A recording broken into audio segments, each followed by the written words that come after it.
এ কেমন নির্মমতা, এ কেমন অমানবিকতা যে নির্যাতনের বর্ণনা শুনলে গা শিউরে উঠবে যে কারো। ফুলের মালা গলায় দিয়ে মামার বাড়িতে আম কুড়োতে নয়, ভাগ্নি রোজিনাকে আনা হয় মামার বাসার কাজ করতে।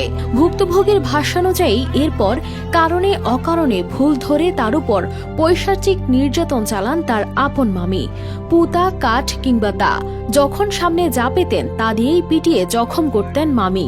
এমনকি ব্লেড ও দা দিয়ে কেটেছেন ভাগ্নির পিঠ। একনল হ্যান্ড ওয়াশ 100% প্যারাবেন ফ্রি, তাই নিরাপদ হাতের জন্য আস্থা রাখুন একনলে। কখনো গরম খুন্তি দিয়ে দিয়েছেন ছ্যাঁকা, আবার কখনো পুতা দিয়ে থেতলে দিয়েছেন পায়ের আঙ্গুল। পুতা দিয়ে দাও দিয়ে কাঠ দিয়ে বাইরে রুইছে সেলাইছে না মামায় ওষুধ এনে বহুত ব্যথা কমে না ওষুধ এনে দিয়েছিল। মনে পড়ে সেই ছড়াটির কথা, মামা দিল দুধ ভাত পেট ভরে খাই, মামি এলো লাঠি নিয়ে পালাই পালাই। এই ছড়া যেন রোজিনার কথাই বলে। তবে তার কপালে মামার দুধ ভাত তো দূরের কথা, ঠিকমতো 3 বেলা খাবারও জুটত না, বরং পান থেকে চুন খসলেই করা হতো পাশবিক নির্যাতন। এভাবে দিনের পর দিন শরীরে জখমের ক্ষত বয়ে বেড়াচ্ছিলেন রোজিনা। এমনকি 1 বছর ধরে বাবা মায়ের সঙ্গে যোগাযোগ করতে দেন না বলেও অভিযোগ তার। অবশেষে মামির নির্যাতন সইতে না পেরে বাসা থেকে পালিয়ে যাওয়ার চেষ্টা করেন।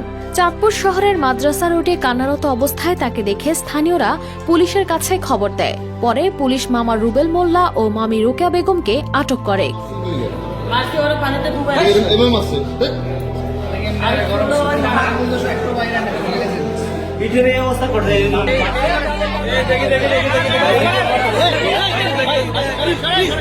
রোজিনা চাঁদপুর সদর উপজেলার চান্দ্রা ইউনিয়নের বাখরপুর গ্রামের আলী আহমদ ভুঁইয়ার মেয়ে। প্রতিবেশীরা জানায় প্রায় রোজিনার কান্নার শব্দ শোনা যেত, কিন্তু কেউ কিছু বলার সাহস করেনি। এতদিন বাবা জানতেন না তার মেয়ে কি যন্ত্রণার মধ্যে দিয়ে দিন কাটাচ্ছিলেন। থানায় এসে মেয়ের এমন অবস্থা দেখে কান্নায় ভেঙে পড়েন বাবা।